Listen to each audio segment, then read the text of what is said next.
नमस्कार बच्चों, आज हम बाल महाभारत कथा के अध्याय 15 जिसका शीर्षक चौसर का खेल व द्रौपदी की व्यथा है का अध्ययन करेंगे।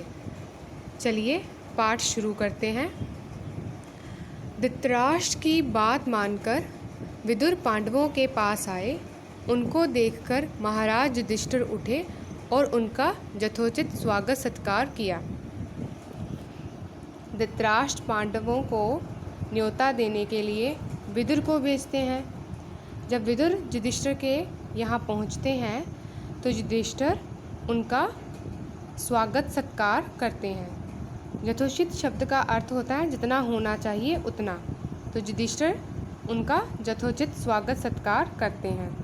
विदुर आसन पर बैठते हुए शांति से बोले। आसन शब्द का अर्थ होता है बैठने के लिए जो स्थान होता है उसे आसन कहते हैं। विदुर आसन पर बैठते हुए शांति से बोले, हस्तिनापुर में खेल के लिए एक सभा मंडप बनाया गया है जो तुम्हारे मंडप के समान ही सुंदर है। राजा धृतराष्ट्र की ओर से उसे देखने चलने के लिए मैं तुम लोगों को न्योता देने आया हूँ, अर्थात निमंत्रण देने आया हूँ। राजा धृतराष्ट्र की इच्छा है कि तुम सब भाइयों सहित वहाँ आओ, उस मंडप को देखो और 2 हाथ चौसर भी खेल लो। तो विदुर युधिष्ठिर को बताते हैं कि हस्तिनापुर में खेल के लिए एक सभा मंडप बनाया गया है जो कि पांडवों के मंडप के समान ही सुंदर है, और साथ ही वह उनको आमंत्रित करते हैं कि वह उस सभा मंडल में शामिल हों अपने भाइयों के सहित, और साथ ही थोड़ा बहुत चौसर का खेल भी खेल लें। युधिष्ठिर ने कहा, चाचा जी, चौसर का खेल अच्छा नहीं है, उससे आपस में झगड़े पैदा होते हैं। समझदार लोग उसे पसंद नहीं करते हैं, लेकिन इस मामले में हम तो आप ही के आदेशानुसार चलने वाले हैं।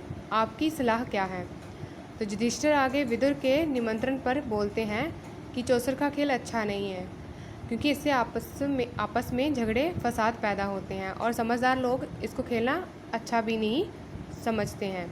और आगे वे कहते हैं कि इस मामले में आप जैसी सलाह दोगे हम वैसे ही करेंगे। विदुर बोले, यह तो किसी से छिपा नहीं है कि चौसर का खेल सारे अनर्थ की जड़ होता है। मैंने तो भरसक कोशिश की थी कि इसे ना होने दूं, किंतु राजा ने आज्ञा दी है कि तुम्हें खेल के लिए न्योता दे ही आऊं, इसलिए आना पड़ा। अब तुम्हारी जो इच्छा हो करो। विदुर युधिष्ठिर के सलाह मांगने पर बोलते हैं कि ये बात तो सच है कि चौसर का खेल सारे अनर्थ यानी अनहोनी की जड़ होता है, कारण बनता है, और साथ ही बताते हैं कि उन्होंने भरसक यानी बहुत कोशिश की थी कि ये खेल ना हो, किंतु राजा यानी धृतराष्ट्र ने उन्हें आज्ञा दी है कि वे आपको यानी पांडवों को न्योता दे आए खेल के लिए, इसलिए उन्हें आना ही पड़ा। और आगे वे कहते हैं कि अब तुम्हारी जो इच्छा है वही करो। राजवंशों की रीति के अनुसार किसी को भी खेल के लिए बुलावा मिल जाने पर उसे अस्वीकार नहीं किया जा सकता था। इसके अलावा युधिष्ठिर को डर था कि कहीं खेल में ना जाने को ही धृतराष्ट्र अपना अपमान ना समझ ले और यही बात कहीं लड़ाई का कारण ना बन जाए। राजवंशों की रीति के अनुसार इसका अर्थ है कि जो राजाओं का वंश होता है, उनकी जो परंपरा चली आ रही है, उस परंपरा के अनुसार यदि किसी को खेल के लिए बुलाया जाए तो उसके लिए मना नहीं किया जाता है। और इसके अलावा युधिष्ठिर को एक डर और भी था कि अगर वह खेल में जाने के लिए मना करता है तो धृतराष्ट्र इसे अपना अपमान ही ना समझ ले और कहीं यही अपमान जो है लड़ाई का कारण ना बन जाए। तो इन्हीं सब विचारों से प्रेरित होकर समझदार युधिष्ठिर ने न्योता स्वीकार कर लिया। यद्यपि विदुर उन्हें चेता दिया था, विदुर ने उन्हें एक तरह से सावधान कर दिया था, इसके बावजूद भी युधिष्ठिर ने न्योता यानी आमंत्रण स्वीकार कर लिया, मान लिया। युधिष्ठिर अपने परिवार के साथ हस्तिनापुर पहुँचे। नगर के पास ही उनके लिए एक सुंदर विश्राम गृह यानी आराम के लिए घर बना था। वहाँ ठहरकर उन्होंने आराम किया। अगले दिन सुबह नहा धोकर सभा मंडप में जा पहुँचे तो युधिष्ठिर अपने परिवार के साथ इंद्रप्रस्थ से हस्तिनापुर पहुँचते हैं और उनके लिए जो विश्राम गृह बनाया गया था वहाँ ठहरकर आराम करते हैं और सुबह नहा धोकर वे सभा मंडप में पहुँच जाते हैं। कुशल समाचार पूछने के बाद शकुनी ने कहा, युधिष्ठिर खेल के लिए चौपड़ बिछा हुआ है, चलिए 2 हाथ खेल लें। कुशल समाचार यानी हालचाल पूछने के बाद शकुनी ने युधिष्ठिर से कहा कि चौसर का खेल खेलने के लिए चौपड़ बिछा हुआ है, तो चलिए 2 हाथ खेल लें, यानी थोड़ा सा आप भी खेल लें। युधिष्ठिर बोले, राजन, ये खेल ठीक नहीं है। बाजी जीत लेना साहस का काम नहीं है, जुआ खेलना धोखे के समान है। आप तो ये सब बातें जानते ही हैं। तो युधिष्ठिर टालने की कोशिश करते हैं और कहते हैं कि ये खेल खेलना ठीक नहीं है। बाजी जीत लेना यानी एक दाव जीत लेना वो कोई साहस का काम थोड़ी है। ये तो जो जुआ है और जुआ एक धोखे के समान होता है और आप सब इन सब बातों से तो अच्छे से परिचित हो ही। वह बोला यानी शकुनी बोला, आप भी क्या कहते हैं महाराज, यह भी कोई धोखे की बात है। हाँ, यह कहिए कि आपको हार जाने का डर लग रहा है। तो युधिष्ठिर के कहने पर कि जुआ खेलना धोखे का काम है तो आगे शकुनी बोलता है कि महाराज, ये कोई धोखे की बात थोड़ी है। हाँ, आप ऐसे कह सकते हैं कि आपको हारने का डर लग रहा है। एक तरह से शकुनी युधिष्ठिर को खेल के लिए उकसा रहा था। युधिष्ठिर कुछ गर्म होकर बोले, यानी वो थोड़े गुस्से में बोले, राजन, ऐसी बात नहीं है। अगर मुझे खेलने को कहा गया तो मैं ना नहीं करूँगा। आप कहते हैं तो मैं तैयार हूँ, मेरे साथ खेलेगा कौन? तो जो शकुनी की मंशा थी, जो उनका लक्ष्य था कि युधिष्ठिर को किसी तरह बातों में फंसाकर, बहला फुसलाकर और उकसाकर उसे खेल खेलने के लिए तैयार करना है, वो उसमें कामयाब होते हैं और युधिष्ठिर खेलने के लिए तैयार हो जाते हैं और पूछते हैं कि उसके साथ कौन खेलेगा। दुर्योधन तुरंत बोला, मेरी जगह खेलेंगे तो मामा शकुनी, किंतु दाव लगाने के लिए यानी बाजी लगाने के लिए जो धन रत्न आदि चाहिए होगा वो मैं दूंगा। दुर्योधन युधिष्ठिर का उत्तर देता है कि युधिष्ठिर के प्रश्न का उत्तर देते हुए बोलता है कि मेरे जगह जो खेलेगा वो होंगे मामा शकुनी और दाव लगाने के लिए यानी बाजी लगाने के लिए जो भी चाहिए होगा धन रत्न आदि वह सब मैं दूंगा। युधिष्ठिर बोले, मेरी राय ये है कि किसी एक की जगह दूसरे को नहीं खेलना चाहिए, ये खेल के साधारण नियमों के विरुद्ध है। तो युधिष्ठिर इस बात पर बोलते हैं कि ये जो एक की जगह किसी दूसरे का खेलना ये साधारण नियमों के विरुद्ध है। अच्छा, तो अब दूसरा बहाना बना लिया, शकुनी ने हंसते हुए कहा। शकुनी ने हंसते हुए यानी मजाक उड़ाते हुए कहा कि अब आपको दूसरा बहाना मिल गया है ना खेलने के लिए। युधिष्ठिर ने कहा, ठीक है, कोई बात नहीं, मैं खेलूँगा। और खेल शुरू हो गया।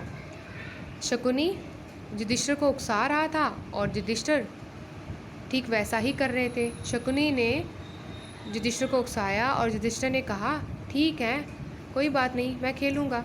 और खेल शुरू हो जाता है। सारा मंडप दर्शकों से खचाखच यानी पूरा भरा हुआ था। द्रोण, भीष्म, कृप, विदुर, धृतराष्ट्र जैसे व्योव्रत यानी बूढ़े लोग भी उपस्थित थे। वे उसे रोक नहीं सके थे, किसे? युधिष्ठिर को। उनके चेहरों पर उदासी छाई हुई थी, क्योंकि वे जानते थे कि इस खेल का परिणाम अच्छा नहीं होने वाला है। अन्य कौरव राजकुमार बड़े चाव से यानी शौक से खेल को देख रहे थे।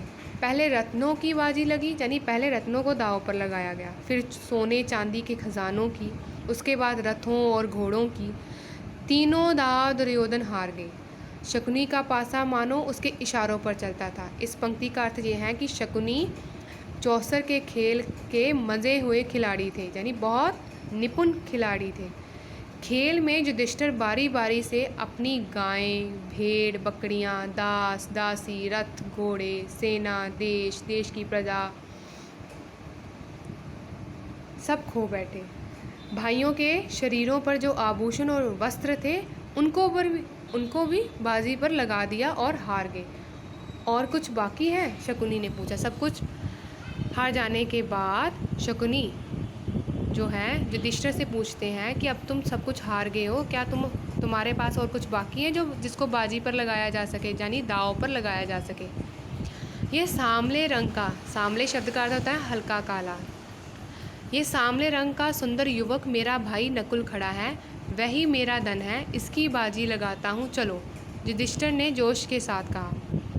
तो युधिष्ठिर जोश के साथ यानी पूरे उत्साह के साथ अपने भाई नकुल को भी बाजी पर लगा देते हैं, उसकी बाजी भी लगा देते हैं, अर्थात उसका दाव भी खेल देते हैं। शकुनी ने कहा, अच्छा तो ये बात है, तो ये लीजिए, आपका प्यारा राजकुमार अब हमारा हो गया। कहते कहते शकुनी ने पासा फेंका और बाजी मार ली। तो इतना कहने की देर थी, युधिष्ठिर के इतना ही कहने की देर थी कि मैं अपने भाई नकुल जो कि मेरा धन है, मैं उसकी बाजी लगाता हूँ। शकुनी पासा फेंकता है और वे इस तरह शकुनी जो कि मज़ा हुआ खिलाड़ी था चौसर के खेल का, वो बाजी मार लेता है और राजकुमार नकुल भी जो है वो युधिष्ठिर के हाथों हार जाता है। युधिष्ठिर ने कहा, वह मेरा भाई सहदेव जिसने सारी विद्याओं का पार पा लिया है, इसकी बाजी लगाना उचित तो नहीं है, फिर भी लगाता हूँ, चलो देखा जाएगा। इसके बाद युधिष्ठिर अपने भाई सहदेव जिसने सारी विद्याओं पर, सभी तरह की विद्याओं पर जीत प्राप्त कर ली थी, उसको बाजी पर लगा लेते हैं। यह चला और वह जीता, कहते हुए शकुनी ने पासा फेंका, सहदेव को भी युधिष्ठिर गवा बैठे। तो इस तरह नकुल के बाद सहदेव को भी युधिष्ठिर गवा बैठते हैं। अब दुरात्मा यानी बुरे शकुनी को आशंका हुई, उनको ये संदेह हुआ कि कहीं युधिष्ठिर खेल बंद ना कर दे। बोला, युधिष्ठिर शायद आपकी निगाह यानी नज़र में भीमसेन और अर्जुन जो हैं माद्री के बेटों से ज़्यादा मूल्यवान है। आपको याद होगा कि जो पांडव थे वो राजा पांडु की संतान थे और उनकी माताओं के नाम थे कुंती और माद्री।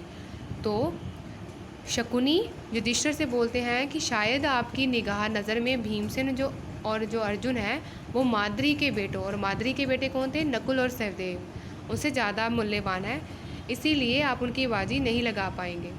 युधिष्ठिर ने कहा, मूर्ख शकुनी, तुम्हारी चाल यानी तुम्हारे धोखा ये मालूम होती है कि हम भाइयों में आपस में फूट पड़ जाए, सो तुम क्या जानो कि हम पांचों भाइयों के संबंध क्या हैं।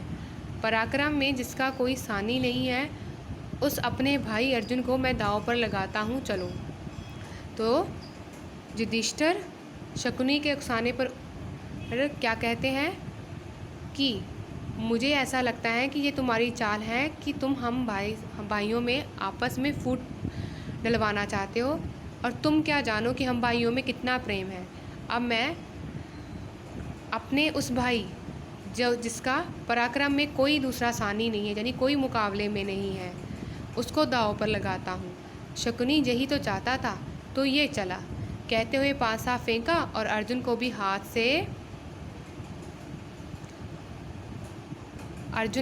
से निकल गया। तो इस तरह शकुनी के पासा फेंकते ही युधिष्ठिर अर्जुन को भी हार गए। असीम दुर्दैव, दुर्दैव का अर्थ होता है, दुर का शब्द होता है बुरा और दैव का अर्थ होता है भाग्य। तो जो असीम दुर्भाग्य था, मानो युधिष्ठिर को बेबस कर रहा था, उन्हें बेबस मजबूर कर रहा था और उन्हें पतन की ओर यानी नाश की ओर बलपूर्वक लिए जा रहा था।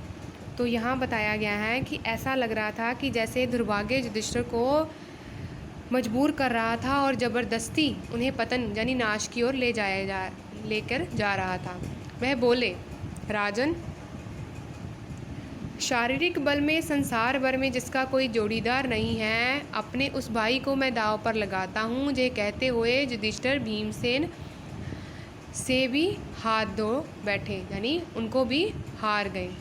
दुष्ट आत्मा जिसकी आत्मा बुरी हो यानी बुरा व्यक्ति। तो बुरे शकुनी ने तब भी नहीं छोड़ा और पूछा, और कुछ? युधिष्ठिर ने कहा, हाँ, यदि इस बार तुम जीत गए तो मैं खुद तुम्हारे अधीन हो जाऊंगा। तो अंत में उन्होंने अपने आप को भी दांव पर लगा दिया। लो, ये जीता, कहते हुए शकुनी ने पासा फेंका और यह बाजी भी ले गया। इस पर शकुनी सभा के बीच उठ खड़ा हुआ और पांचों पांडवों को एक एक करके पुकारा और घोषणा की कि वे सब उनके गुलाम हो चुके हैं। तो पांडवों को जीतने के बाद शकुनी सभा में उठ खड़ा होता है और पांचों पांडवों को एक एक करके पुकारते हुए यानी उनका नाम बोलते हुए घोषणा करते हैं कि ये पांचों पांडव मेरे गुलाम हो चुके हैं। शकुनी को दाद देना यानी शाबाशी देने वालों के हर्षनाद यानी उनके जो खुशी से जो आवाज़ होती है उसे हर्षनाद कहते हैं। एक तरफ वो तो पांडवों की इस दुर्दशा यानी उनकी बुरी दशा पर तरस यानी दया खाने वालों के हाहाकार यानी शोर से सारा सभा मंडप गूंज उठा। तो सभा मंडप में दो तरह का शोर था, एक तो शकुनी को शाबाशी देने वाले लोगों के हर्षनाद का, दूसरा पांडवों की बुरी दशा पर दया खाने वाले लोगों के हाहाकार का। सभा में इस तरह खलबली मचने के बाद शकुनी ने युधिष्ठिर से कहा, एक और चीज़ है जो तुमने अभी हारी नहीं है, उसकी बाजी लगाओ तो तुम अपने आप को भी छुड़ा सकते हो। अपनी पत्नी द्रौपदी को तुम दांव पर क्यों नहीं लगाते? तो युधिष्ठिर से शकुनी बोलते हैं कि एक ऐसी चीज़ है जो तुमने अभी तक नहीं हारी है, अगर तुम उसकी बाजी लगाते हो तो तुम अपने आप को भी छुड़वा लोगे। और आगे बोलते कि तुम अपनी पत्नी द्रौपदी को क्यों दांव पर नहीं लगाते हो। और जुए के नशे में चूर युधिष्ठिर के मुंह से निकल गया, चलो अपनी पत्नी द्रौपदी की भी मैंने बाजी लगाई। उनके मुंह से ये निकल तो गया, पर उसके परिणाम को सोचकर वह विकल हो उठे कि हाय, यह मैंने क्या कर डाला। विकल होना यानी व्याकुल हो उठना। अचानक उनके मुंह से निकल तो जाता है क्योंकि वह जुए के नशे में चूर थे कि वो बोल बैठते हैं कि मैं अपनी पत्नी को भी दांव पर लगाता हूँ, किंतु बाद में उन्हें ये सोचकर कि इसका परिणाम क्या होगा वह व्याकुल हो उठते हैं और साथ ही बोलते हैं कि हाय, मैंने ये क्या कर डाला। युधिष्ठिर की इस बात पर सारी सभा में एकदम हाहाकार यानी कोहराम मच गया। यहाँ वृद्ध लोग बैठे थे, उधर से धिक्कार की आवाज़ें आने लगी, अर्थात वहाँ से लोग युधिष्ठिर को लानतें देने लगे। लोग बोले, छी छी, कैसा घोर पाप है, यानी कैसा भयंकर पाप है। कुछ ने आंसू बहाए और कुछ लोग परेशानी के मारे पसीने से तरबतर हो गए। तरबतर होना गीले होना यानी भीग जाना। तो कुछ लोगों ने आंसू बहाए और कुछ लोग परेशानी के मारे पसीने से तरबतर हो गए। ये बहुत ही गंभीर बात थी, क्योंकि औरत का सम्मान करना, अपनी पत्नी का सम्मान करना पति का पहला धर्म होता है। और युधिष्ठिर ने जुए के नशे में चूर होकर अपनी पत्नी का सम्मान तो छोड़ो, उसको दांव पर ही लगा दिया था।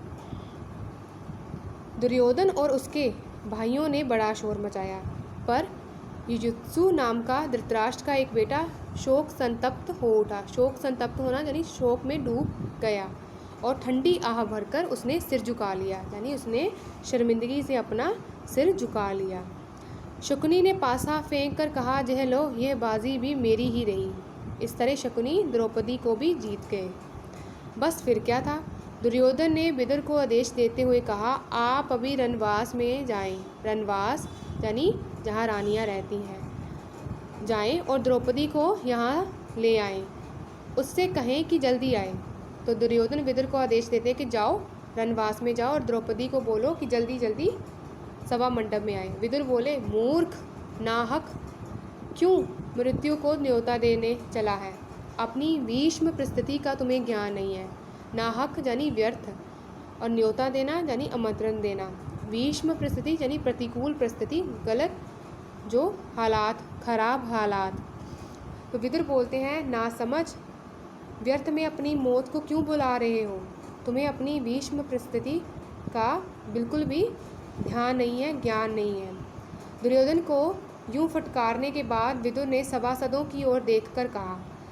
दुर्योधन को फटकारते हैं विदुर और बाद में सभासदों यानी सभा में उपस्थित लोगों को देखकर कहते हैं, अपने को हार चुकने के बाद युधिष्ठिर को कोई अधिकार नहीं था कि वह पांचाल नरेश की बेटी को दांव पर लगाए। पांचाल नरेश की बेटी यानी द्रौपदी, वे पांचाल नरेश यानी पांचाल नाराज्य की बेटी थी। तो वो एक तर्क यानी दलील पेश करते हैं कि जब युधिष्ठिर अपने आप को हार गया था एक बार, तो उसको कोई हक नहीं रह जाता है कि वो पांचाल राज की बेटी को दांव पर लगाए, यानी उसकी बाजी लगाए। विदुर की बातों से दुर्योधन बौखला उठा, यानी गुस्सा हो उठा। उसने सारथी जो रथ चलाता है, प्रातिकामी को बुलाकर कहा, विदुर तो हमसे जलते हैं और पांडवों से डरते हैं। दो कारण बताते हैं कि एक तो वो हमसे जलते हैं, दूसरा वो पांडवों से डरते हैं। इसलिए वो सारथी से कहते हैं, सारथी जिसका नाम प्रातिकामी था, उसे कहते हैं कि रणवास में जाओ और द्रौपदी को बुला लाओ। आज्ञा पाकर प्रातिकामी रणवास में गया और द्रौपदी से बोला, द्रुपद राज की पुत्री। और द्रुपद राज कौन थे? पांचाल राज्य के राजा का नाम द्रुपद राज था और उनकी बेटी ही द्रौपदी थी। तो वो कहते हैं द्रुपद राज की पुत्री, चौसर के खेल में दुर्योधन आपको दाव में हार बैठे हैं। आप अब राजा दुर्योधन के अधीन हो गई हैं। राजा की आज्ञा है कि वह आपको दुर्योधन के महल में दासी कि आपको धृतराष्ट्र के महल में दासी का काम करना है। मैं आपको ले जाने के लिए आया हूँ। सारथी ने जुए के खेल में जो कुछ हुआ था वह सारा हाल कह सुनाया। तो इस तरह सारथी रणवास में जाकर सब बात बता देता है कि क्या हुआ है, और साथ ही दुर्योधन का जो संदेश था वो भी सुना देता है। वह प्रातिकामी से बोली, कौन? द्रौपदी प्रातिकामी से कहती है, रथवान, यानी सारथी को वो बोलती हुई कहती है, रथवान, जाकर उन हारने वाले जुए के खिलाड़ी से पूछो कि पहले वह अपने को हारे थे या मुझे। सारी सभा में ये प्रश्न उनसे करना और जो उत्तर मिले वह मुझसे आकर बताओ, उसके बाद मुझे ले जाना। तो वह आगे प्रश्न करती है कि जाओ जाकर सभा में, सारी सभा के सामने प्रश्न पूछना, जो मुझे हारे हैं, यानी युधिष्ठिर से ये प्रश्न पूछना कि वह पहले मुझे हारे थे या अपने आप को। वे भी विदुर की बात की ओर ही इशारा हो रहा है यहाँ भी, कि जो व्यक्ति खुद को हार गया है उसे कोई हक नहीं है कि वो अपने पत्नी की बाजी लगाए। प्रातिकामी ने जाकर भरी सभा के सामने युधिष्ठिर से वही प्रश्न किया जो द्रौपदी ने उसे बताया था। इस पर दुर्योधन ने प्रातिकामी से कहा, द्रौपदी से जाकर कह दो कि वह स्वयं ही आकर अपने पति से यह प्रश्न कर ले। तो दुर्योधन आगे कहता है कि जाओ जाकर द्रौपदी से कहो कि वह खुद यहाँ आए और स्वयं ही अपने पति से ये प्रश्न कर ले। प्रातिकामी दोबारा यानी फिर से रणवास गया और द्रौपदी के आकर झुककर बड़ी नम्रता से यानी बड़े प्यार से बोला, देवी, दुर्योधन की आज्ञा है कि आप सभा में आकर स्वयं ही युधिष्ठिर से प्रश्न कर लें। द्रौपदी ने कहा, नहीं, मैं वहाँ नहीं जाऊँगी। अगर युधिष्ठिर जवाब नहीं देते तो सभा में जो सज्जन विद्यमान है, यानी जो अच्छे लोग विद्यमान हैं, सज्जन शब्द का अर्थ होता है अच्छे लोग, विद्यमान हैं यानी मौजूद हैं, उन सबको तुम मेरा प्रश्न जाकर सुनाओ और उसका उत्तर आकर मुझे बताओ। तो वह आगे कहती है कि यदि युधिष्ठिर इस प्रश्न का उत्तर नहीं देते हैं तो आप सभा में उपस्थित जो अन्य सज्जन पुरुष हैं उनसे जाकर ये प्रश्न करो और जो उत्तर मिलता है वह मुझे सुनाओ।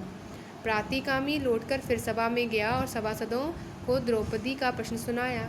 वह वही करता है जो द्रौपदी कहती है। ये सुनकर दुर्योधन झल्ला उठा, यानी गुस्से से बुखला उठा। अपने भाई दुशासन से बोला, दुशासन लिखते समय जो दो बिंदु लगे हैं इसको विसर्ग चिन्ह कहते हैं और इसका जो उच्चारण यानी इसका जो प्रोनाउंसिएशन है वो आधे ह के समान होता है, इसे विसर्ग कहते हैं। और इसे बोलते कैसे हैं? आधे ह के समान बोलते हैं। तो दुर्योधन जो है अपने भाई दुशासन से बोला, दुशासन, यह सारथी भीमसेन से डरता मालूम होता है, तुम ही जाकर उस घमंडी औरत को ले आओ। तो वो आदेश अपने भाई से कहता है कि जाओ उस घमंडी औरत को यहाँ ले आओ। दुरात्मा दुशासन के लिए इससे अच्छी बात और क्या हो सकती थी। उसने द्रौपदी के गुथे हुए बाल बिखेर डाले, गहने तोड़ फोड़ दिए, उसके बाल पकड़कर बलपूर्वक घसीटता हुआ सभा की ओर ले जाने लगा। द्रौपदी विकल हो उठी। द्रौपदी की ऐसी दीन अवस्था देखकर धृतराष्ट्र के एक बेटे विकर्ण को बड़ा दुख हुआ।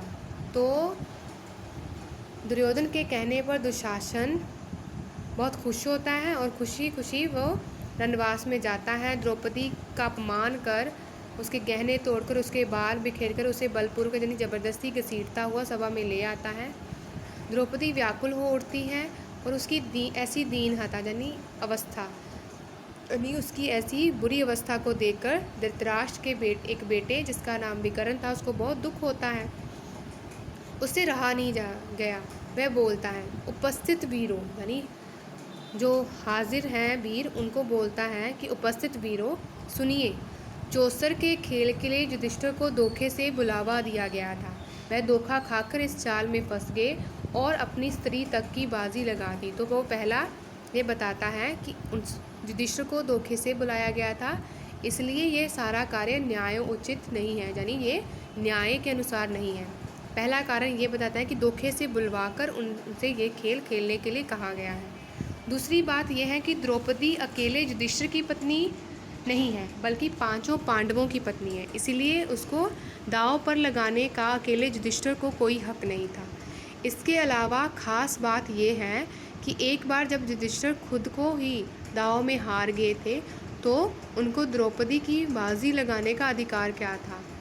मेरी एक और आपत्ति यानी ऐतराज़ ये है कि शकुनी ने द्रौपदी का नाम लेकर युधिष्ठिर को बाजी लगाने के लिए उकसाया था। लोगों ने चौसर के खेल के जो नियम बना रखे हैं ये उनके विरुद्ध हैं।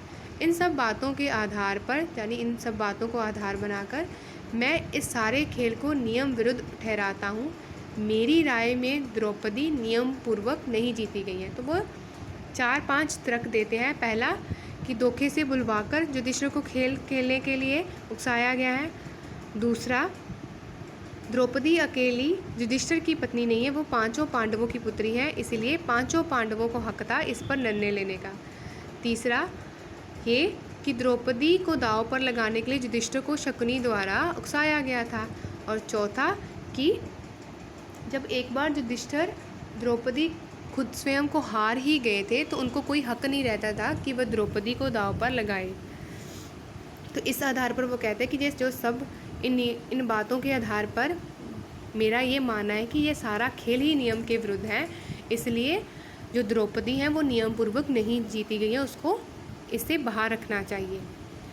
युवक विकर्ण के भाषण से वहाँ उपस्थित लोगों के विवेक पर से भ्रम का पर्दा हट गया, यानी जो उनकी समझ पर जो पर्दा पड़ा हुआ था, जो उनकी समझ पर भ्रम का पर्दा था वो हट गया, यानी सब लोगों को सच्चाई मालूम पड़ गई और सभा में बड़ा कोलाहल मच गया, यानी शोर मच गया।